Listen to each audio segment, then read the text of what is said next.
Ya Süreyya biraz mutsuz, odasından çıkmıyor, canı sıkkın.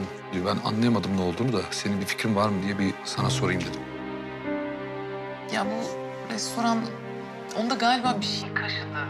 Yani böyle çocukluğuyla alakalı bir yüzleşmeye girdi. Bak teyzeciğim hayatta. Yani o kazadan öyle çıktı. Teyzem arabada mıydı? Kazadaydı, arabadaydı. Kendini köksüz hissediyor. Bir boşluğun içine düşmüş gibi hissediyor. Çok acı çekiyor anne ve ben bunu gözlerimde görüyorum. Gördükçe de içim parçalanıyor. Madem kalkamıyor düştüğü yerden. Biz kaldıracağız onu. Kız. Ne saklıyorsun? İstanbullu Gelin yeni bölümüyle Cuma akşamı Star'da.